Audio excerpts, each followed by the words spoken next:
Subscribe करा RJ कट्टा चॅनलला आणि बेल आयकॉन दाबा आयुष्य बदलणाऱ्या व्हिडिओ सर्वात आधी बघण्यासाठी।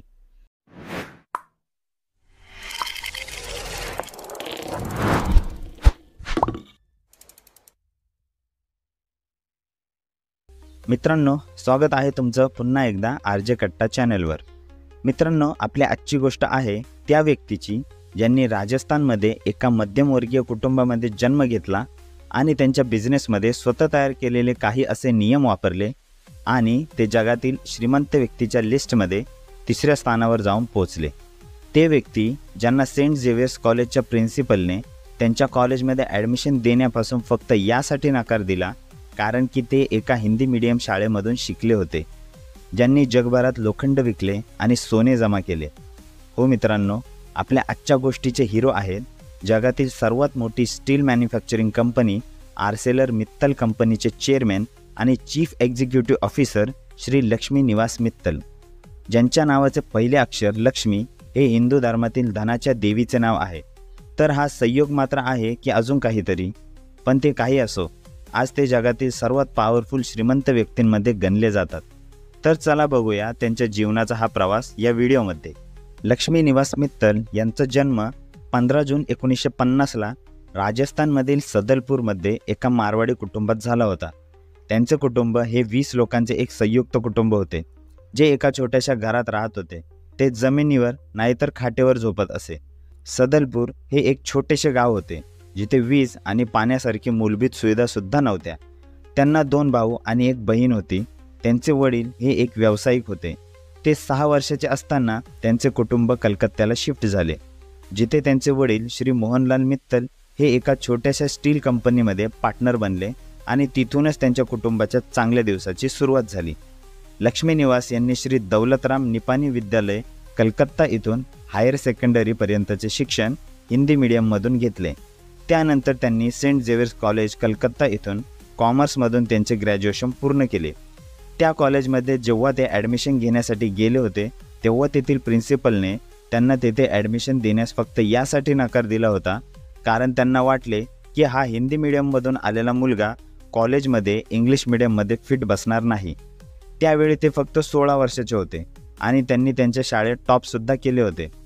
त्यांना इतर दुसऱ्या अनेक कॉलेजेसमध्ये ॲडमिशन मिळत होते, पण त्यांचा हट्ट होता की त्यांना सेंट झेवियर्स कॉलेजमधूनच ग्रॅज्युएशन पूर्ण करायचे आहे। ते त्या कॉलेजच्या प्रिन्सिपलचा दरवाजा ठोकत राहिले आणि त्यांना शेवटी प्रिन्सिपलला हा विश्वास देण्यात यश मिळाले की ते या कॉलेजचे एक चांगले विद्यार्थी म्हणून ओळख निर्माण करतील।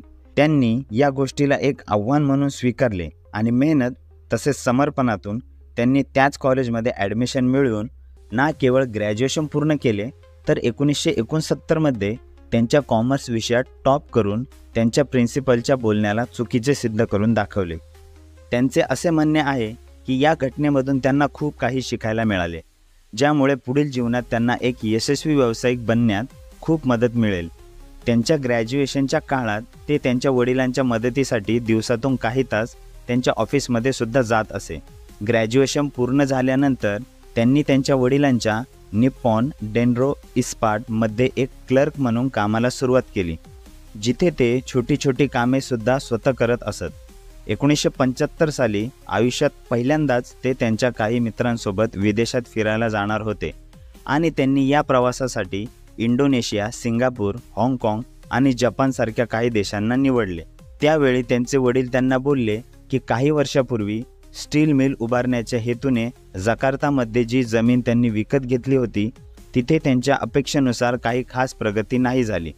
त्यामुळे जेव्हा ते इंडोनेशियाला जातील त्यावेळी थोडा वेळ काढून त्या जमिनीला विकून टाका। पण जेव्हा लक्ष्मी मित्तल इंडोनेशियाला पोहोचले, तेव्हा त्यांनी त्या जमिनीच्या अडचणीचा अभ्यास केला आणि त्यांना हे समजले की भारताच्या तुलनेत इंडोनेशियामध्ये लायसेन्स आणि निर्यातीमध्ये खूप कमी अडचणी होत्या आणि काम करण्याचे स्वातंत्र्य पण होते। या सर्व गोष्टी लक्षात घेऊन त्यांनी त्यांच्या वडिलांना ती जागा विकण्याऐवजी त्या जागेला स्टील मिल लावण्यासाठी तयार केले। आपल्या सुट्ट्यांना अर्ध्यात सोडून ते लगेच तिथे मिल उभारण्याच्या कामाला लागले। त्यावेळी ते फक्त 26 वर्षाचे होते। 1976मध्ये त्यांनी इस्पाट इंटरनॅशनल या नावाने त्यांची पहिली आंतरराष्ट्रीय कंपनीची स्थापना केली। त्यांनी इंडोनेशियामध्ये आपल्या वडिलांच्या जमिनीवर एका नवीन मिलचे निर्माण केले आणि तिला चालवू लागले. त्यांनी अंदाजे 14 वर्षे आपल्या कुटुंबाच्या कंपनीसाठी इंडोनेशियामध्ये मिल चालवण्यासाठी घालवले. त्यांना जाणीव झाली की एका स्टील कंपनीला सुरुवातीपासून बनवून चालवण्यासाठी कित्येक वर्षाचा कालावधी लागतो आणि आयुष्य हे खूपच छोटे आहे. त्यांच्या आयुष्यात एक मोठे वळण तेव्हा आले जेव्हा 1989 साली लक्ष्मी मित्तल यांनी त्रिनिदाद कंपनी जी तोट्यामध्ये चालली होती तिला विकत घेतले. पण त्या कंपनीला विकत घेण्यासाठी त्यांच्याकडे तितके पुरेसे पैसे नव्हते. त्यामुळे त्यांनी लीज कम बाय या ऑप्शनला निवडले आणि पहिली 5 वर्षे ही याच लीजवर चालवले आणि या कंपनीचे नवीनीकरण करून तिच्या तोट्याला फायद्याचे रूप दिले आणि मग 5 वर्षानंतर या कंपनीला विकत घेतले गेले. याच काळात त्यांनी 1992 मध्ये सिबल्सा आणि 1994 साली सिडबेक डॉस्को यांना सुद्धा विकत घेतले. 1994 पर्यंत लक्ष्मी मित्तल हे चांगल्या प्रकारे समजले होते की विदेशात प्रगतीची शक्यता खूपच जास्त आहे आणि त्यांना विदेशात आपल्या बिझनेसचा अधिक विस्तार करायचा होता. या उलट त्यांचे वडील आणि त्यांच्या भावांची इच्छा ही भारतातच आपला बिझनेस वाढवायची होती. त्यामुळे लक्ष्मी मित्तल यांना वाटले की कंपनीच्या विस्ताराला घेऊन त्यांच्या आणि त्यांच्या कुटुंबात वैचारिक मतभेद नेहमीच चालू राहील. या कारणामुळेच त्यांच्या आणि त्यांच्या भावांमध्ये कौटुंबिक व्यापाराचे विभाजन झाले आणि विदेशात पसरलेला सर्व व्यापार त्यांच्या हिश्श्यामध्ये आला. यानंतर लगेचच 1995 मध्ये लक्ष्मी मित्तल हे त्यांची पत्नी आणि 2 मुलांसह लंडनमध्ये जाऊन स्थायिक झाले, जिथे ते अजूनसुद्धा राहतात. 1997 मध्ये त्यांनी त्यांच्या कंपनीला स्टॉक एक्सचेंजमध्ये लिस्ट केले. लक्ष्मी मित्तल यांनी जुन्या तोट्यांमध्ये चालणाऱ्या कंपन्यांना विकत घेऊन त्यांचे नवीनीकरण करून त्यांचे फायद्यात रूपांतर करण्याचा मंत्र काही सोडला नाही आणि या मंत्रामुळे त्यांनी Mexico, Romania, Ukraine, Canada, south Africa आणि USA समवेत 14 देशांमध्ये आपल्या बिझनेसचा विस्तार केला. 2004 मध्ये LNM होल्डिंग्स आणि इस्पाट इंटरनॅशनल या कंपन्या मर्ज करून मित्तल स्टील कंपनीची सुरुवात केली. ऑक्टोबर 2004 मध्ये त्यांच्या कंपनीचे इंटरनॅशनल स्टील ग्रुप्समध्ये विलिनीकरण झाले, जो ग्रुप US मधील प्रमुख स्टील मिलचा एक होल्डिंग ग्रुप होता. या विलिनीकरणासोबतच मित्तल स्टील जगातील सर्वात मोठी स्टील उत्पादन करणारी कंपनी बनली. पुढच्या वर्षी त्यांनी $314 मिलियन मध्ये चीनमधील युनान व्हॅलिन आयर्न स्टील ग्रुप्समध्ये 37% भागीदारी घेतली. जून 2006 मध्ये मित्तल स्टीलनंतर जगातील दुसऱ्या नंबरची सर्वात मोठी स्टील उत्पादक कंपनी आर्सेलर ऑफ लक्झेंबर्ग सोबत विलिनीकरणाची बोलणी सुरू झाली.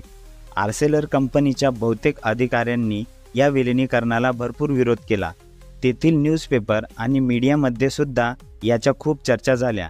मित्तल स्टीलच्या टेकओव्हर बोलीचा शेवट करण्यासाठी आर्सेलरच्या काही अधिकाऱ्यांनी दुसऱ्या कंपन्यांसोबत करार करण्याचा प्रयत्नसुद्धा केला. पण आर्सेलरच्या शेअर होल्डर लोकांनी मित्तल स्टीलच्या प्रॉफिटचा रेकॉर्डला बघून त्यांच्या कंपनीच्या बाजूने आपले मत दिले. या व्यवहारासोबतच त्यांची कंपनी आर्सेलर मित्तल जगातील सर्वात मोठी इस्पाट निर्माण कंपनी बनली. स्टील निर्माण करण्याव्यतिरिक्त त्यांची कंपनी कोळसा, वीज आणि तेल यासारख्या इतर क्षेत्रातसुद्धा त्यांचा व्यापार वाढवत आहेत. 2005 मध्ये लक्ष्मी मित्तल जगातील सर्वात श्रीमंत व्यक्तींच्या लिस्टमध्ये 3ऱ्या नंबरवर पोहोचले होते. पण आज मे 2023 मध्ये ते 13व्या नंबरवर आहेत. पण आजही त्यांची नेटवर्थ ही $15.9 बिलियन आहे. आज त्यांचा व्यवसाय हा 14 देशांमध्ये पसरलेला आहे आणि त्यांच्या कंपन्यांमध्ये 2 लाखांपेक्षा जास्त कामगार काम करतात. तर बघितले मित्रांनो, पाणी आणि विजेचा तुटवडा असलेल्या गावातील एक लहान मुलगा कसा जगातल्या श्रीमंत आणि पॉवरफुल लोकांच्या लिस्टमध्ये समाविष्ट झाला. तर मित्रांनो, आज एवढेच. व्हिडिओ जर आवडले असेल तर लाईक आणि शेअर नक्की करा. सबस्क्राईब करा अशाच नवीन व्हिडिओसाठी. लवकरच भेटू नवीन व्हिडिओमध्ये. Thanks for watching. नमस्कार.